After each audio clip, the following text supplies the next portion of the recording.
Glória a Deus. Hoje é um dia muito especial. Eu tenho certeza que você separou o dia de hoje para a oração. O dia de hoje você separou para estar na presença de Deus, reunido em família. Que momento lindo, que momento oportuno a Igreja de Jesus está vivendo hoje no Brasil e em todo o mundo. Eu tenho certeza que depois desse episódio de coronavírus, dessa aflição toda, dessa pandemia, o mundo não será o mesmo. E muito mais, a igreja não será a mesma. A igreja será fortalecida, ou melhor, a igreja está sendo fortalecida no Senhor. Eu queria falar com você sobre um episódio que aconteceu lá no livro de Jonas. Na vida de Jonas aconteceu um episódio. E eu queria relatar um trechinho desse capítulo 1 de Jonas, né, onde diz assim, no versículo 1: Veio a palavra do Senhor a Jonas, filho de Amitai, dizendo: Levanta-te, vai à grande cidade de Nínive e clama contra ela, porque a sua malícia subiu até mim.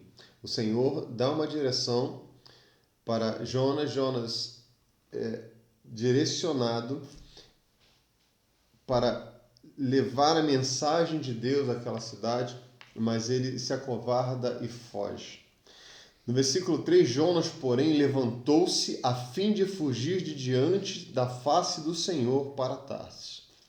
Jonas se levanta da face do Senhor por causa do medo. Jonas esquece de buscar a obediência por causa do medo. Jonas, ele deixa de seguir os mandamentos, ele deixa de seguir a orientação. Talvez seja um quadro que você se encontrou há poucos dias atrás, ou talvez eu tenha me encontrado há poucos dias atrás, quando recebemos a notícia de que nós tínhamos que nos trancar dentro de casa. Quando nós recebemos a notícia de que tudo estava ruim, que muita gente ia morrer, que ia ser uma calamidade, Jonas estava em desespero. Enfim, quando se existe uma grande possibilidade de perda, quando existe uma grande possibilidade de perdermos alguma coisa, nós criamos um sistema de autodefesa e queremos nos proteger. E Jonas não agiu diferente. Jonas escutou a direção do Senhor, ele prontamente, ao invés de obedecer, ele colocou a sua vida como prioridade, ele colocou os seus prazeres como prioridade, ele colocou a sua proteção, colocou a sua defesa em ação. Ele foge da presença do Senhor. E ele desceu a Jope. Eu queria evidenciar, eu queria grifar, na minha Bíblia está grifado Jope, né? Onde achou um navio que ia para Tarsis, pegou sua passagem e embarcou nele, a fim de ir com eles para Tarsis, mas para longe da presença do Senhor. Ou seja, o ponto de partida, o ponto de embarcação foi Jope. Jope foi onde ele embarcou para fugir para longe da presença do Senhor.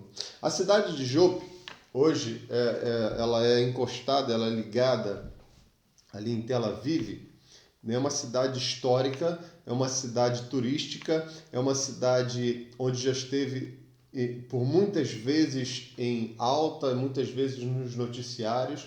Cidade, por vários motivos, ela foi conhecida. Ela foi conhecida por grandes eventos, grandes coisas, e também foi conhecida por coisas desfavoráveis. No tempo do rei Salomão, as madeiras que ele comprava, que ele recebia para a construção do templo, elas todas entravam por Jope, né? Vinham aquelas madeiras nas embarcações e elas entravam por Jope. Ali, né, foi um cenário onde nós vemos, porque Jope é uma das mais antigas cidades que constam na Bíblia. É uma cidade muito, muito antiga.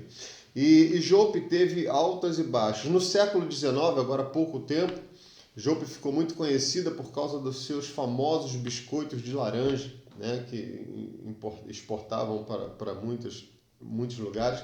Todo mundo que ia lá tinha né? Não sei hoje como é que está em relação a isso, mas de várias formas Jope foi conhecida. E esse cenário aqui foi conhecido como um ponto de partida para que Jonas fugisse da presença do Senhor.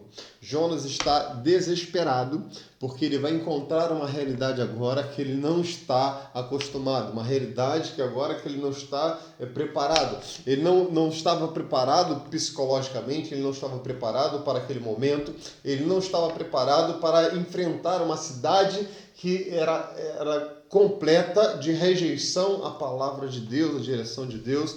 Era uma palavra, era um local onde ele temia por sua vida. Ele temia por padecer na mão dos inimigos. Mas, enfim, o que nós pegamos aqui nesse ponto é que Jope é um lugar. Assim como a minha casa, assim como a sua casa é um lugar, assim como a minha cidade e a sua cidade é um local, é um lugar, assim da onde eu vim e da onde você veio é um lugar. Onde nós nos reunimos casualmente, onde nós nos reunimos propositalmente, onde nós nos reunimos é um local. E todo lugar tem momentos bons e momentos ruins. Todos os lugares têm momentos que nós nos encontramos em baixa e onde nós estamos em alta. Em todos os lugares nós precisamos estar atento à voz do Senhor. Porque mesmo nos momentos difíceis, o Senhor está comigo, o Senhor está contigo. Mesmo em meio às aflições, às notícias ruins, aos noticiários ruins, o Senhor está operando na minha vida, o Senhor está operando na sua vida.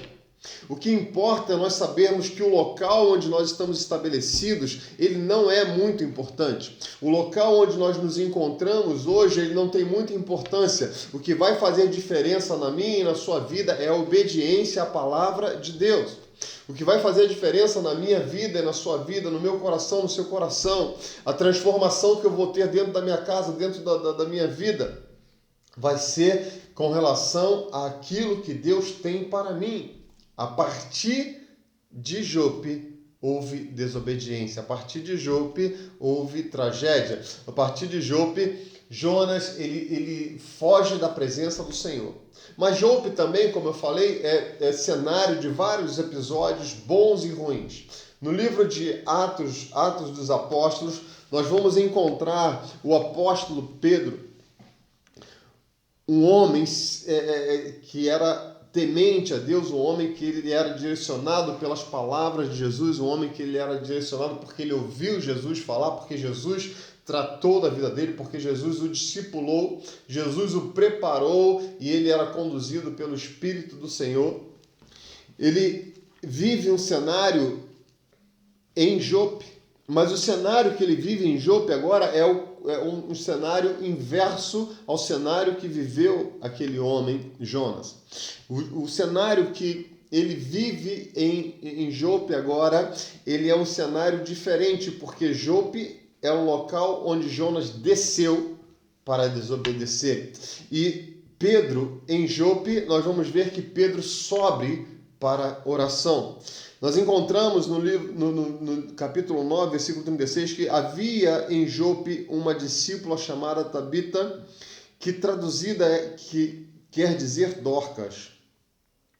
Ela praticava boas obras e dava esmolas. Naqueles dias, ela adoeceu e morreu. Ok? A discípula, ela praticava boas obras e dava esmola e ela morreu. Ela adoeceu e morreu. Tendo levado, depositando-na num quarto na parte superior da casa, como Lida ficava perto de Jope, Lida é a cidade onde Pedro estava naquele momento, ouvindo os discípulos que Pedro estava ali, mandaram-lhe 2 homens, pediram-lhe que não se demorasse em vir até eles. Levantando-se Pedro, foi com eles. Quando chegou, levaram-no ao quarto onde estava o corpo. Todas as viúvas o rodeavam, chorando e mostrando as túnicas e vestidos que Dorcas fizeram quando estavam com elas. No versículo 40. Pedro mandou que todas saíssem do quarto. Então ajoelhou-se e orou. Em Jope, Pedro sobe ao quarto, ajoelha-se e ora, e clama, e busca a presença e a vontade de Deus. E voltando-se para o corpo, disse: Tabita, levanta-te. Ela abriu os olhos e, vendo Pedro, assentou-se. Ok? Então, o local onde serviu de cenário para a desobediência de Jonas é o local onde é servido agora para a exaltação de Deus, porque Pedro, ele sobe para a oração, ele sobe para obedecer. Agora nós vamos lá para o capítulo 10 de Jonas, onde nós vamos encontrar um homem chamado Cornélio.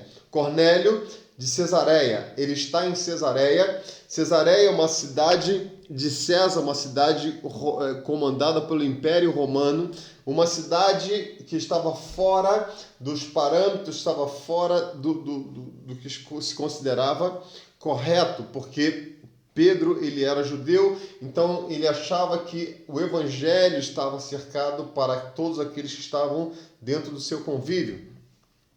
E o Espírito Santo de Deus leva uma chamada a Pedro, que está em Jope, para que ele venha até Cesareia. Pedro é chamado pelo Espírito de Deus para que ele venha até Cesareia. E no versículo 9 do capítulo 10 diz assim: No dia seguinte, enquanto estava a caminho, já perto da cidade, subiu Pedro ao terraço para orar. Era quase meio-dia. Pedro subiu ao terraço para orar. Quando você sobe para Deus. Quando você sobe para perto de Deus.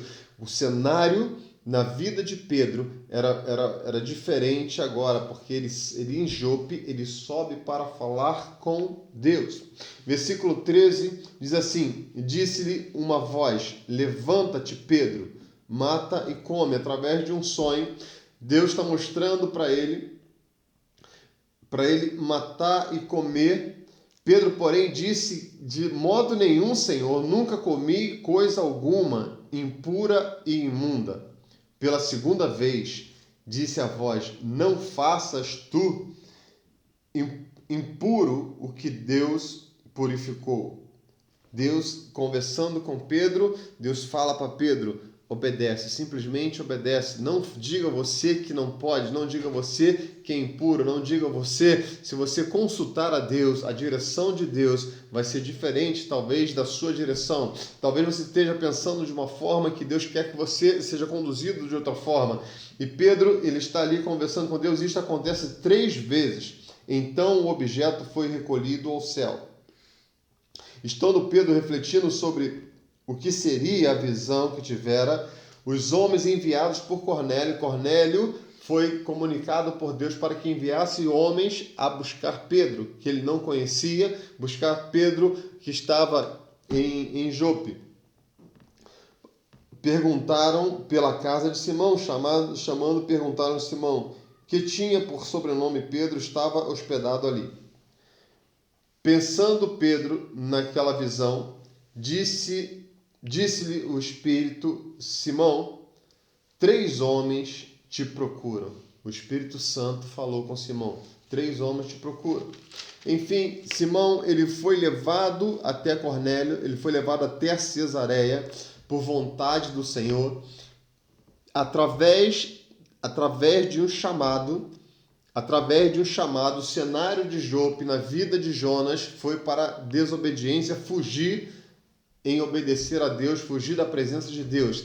A partir desse momento de Pedro entra naquele mesmo cenário que houve desonra, naquele mesmo cenário que houve desgraça, naquele mesmo cenário de obediência. Ele entra em obediência e ele parte de Jope em obedecer à vontade de Cristo Jesus. No versículo 28 diz assim: Disse-lhes: Vós bem sabeis que não é permitido a um judeu ajuntar-se ou apropriar-se de estrangeiros. Deus, porém, mostrou-me que a nenhum homem devo considerar comum ou imundo. A nenhum homem devemos considerar comum ou imundo ou impuro.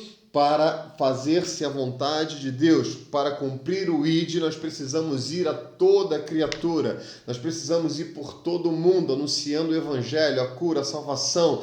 Aquele lugar onde você julga ser a desgraça, aquele lugar onde você julga ser inapropriado, aquele lugar onde nós temos preconceito, nós precisamos estar atentos à voz do Senhor, porque o Senhor nesses dias, Ele quer te usar para a libertação. Num cenário de desgraça, num cenário de destruição, grandes coisas o Senhor fará através da minha vida, através da sua vida, através da obediência ao Espírito de Deus, através da obediência ao comando que Deus tem para as nossas vidas. Nós precisamos anunciar o Evangelho de Cristo nesses dias. Eu sei que o povo está cansado de receber notícias de WhatsApp, notícias de Instagram, notícias de Facebook, notícias de todas as formas, mas você pode falar com um amigo, você pode falar com um parente daquilo que Deus está operando na sua vida, daquilo que Deus está realizando na sua vida. Seja obediente à voz do Senhor, transmita a mensagem do Senhor daí de onde você está, em obediência do ponto de partida de onde você está, que seja esse o ponto de obediência para que outros possam conhecer a palavra de Deus. Ali naquele cenário, a família de Cornélio se entrega ao Senhor Jesus, a família dele se entrega ao Senhor Jesus, ele reúne uma grande multidão de amigos, de pessoas conhecidas dentro da sua casa, dentro do seu convívio, para ouvir o que Pedro tinha a dizer da parte de Deus.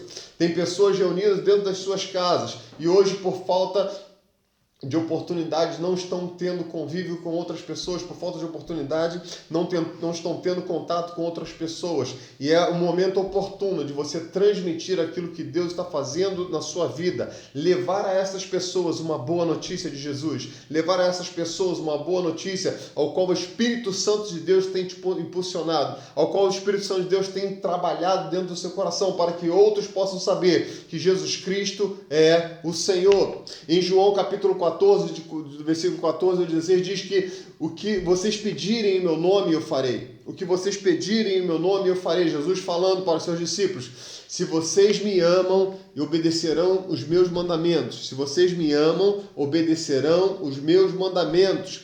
E eu pedirei ao Pai, e ele lhes dará outro conselheiro. Eu pedirei ao Pai e Ele dará outro conselheiro para estar com vocês para sempre. Sempre o Espírito Santo de Deus está comigo e contigo. O próprio Senhor Jesus diz que Ele, aquilo que nós pedirmos no nome dEle, Ele faria por nós. E que Ele deixaria para nós um outro conselheiro, o Espírito Santo de Deus que está em nós. Ele nos ajudaria para sempre, Ele nos consolaria para sempre, Ele nos guiaria pelo caminho para sempre. É essa a voz que nós precisamos ouvir nesses dias, é esse o caminho que nós precisamos ouvir nesses dias. No versículo 43 diz assim, na segunda parte: todos os que nele creem receberão o perdão dos pecados pelo seu nome. Versículo 44, dizendo Pedro ainda essas palavras: desceu o Espírito Santo sobre todos os que ouviam. Os judeus, seguidores de Jesus, que tinham vindo com Pedro, maravilharam-se de que o dom do Espírito Santo se derramasse também sobre os gentios. O dom do Espírito Santo derramado sobre os gentios, sobre a sua vida, sobre a minha vida. Cesareia pode simbolizar a nossa cidade hoje. Cesareia pode simbolizar o nosso país. O Espírito Santo veio. O poder do Espírito Santo veio sobre a minha vida. O poder do Espírito Santo veio sobre a sua vida. O poder do Espírito Santo de Deus veio num cenário de caos, num cenário onde muitos estão em desobediência. Veio até mim, veio até você para obedecermos a palavra do Senhor, para obedecermos o mandamento do Senhor, porque em Cristo Jesus nós temos a vitória, porque todo aquele que é nascido de Deus vence o mundo. Todo que é nascido de Deus vence o mundo. Eu e você vencemos o mundo. Nós vencemos do mundo. E essa vitória, e esta é a vitória que vence o mundo, a nossa fé, nós temos fé no Filho de Deus, nós temos fé. O nosso cenário hoje é diferente, o nosso cenário hoje é favorável, porque a glória deste novo templo será maior do que o antigo. A glória da segunda casa será maior do que a primeira. E a glória do Senhor será restabelecida dentro desse cenário. No nome de Jesus, Deus te abençoe poderosamente. Amém.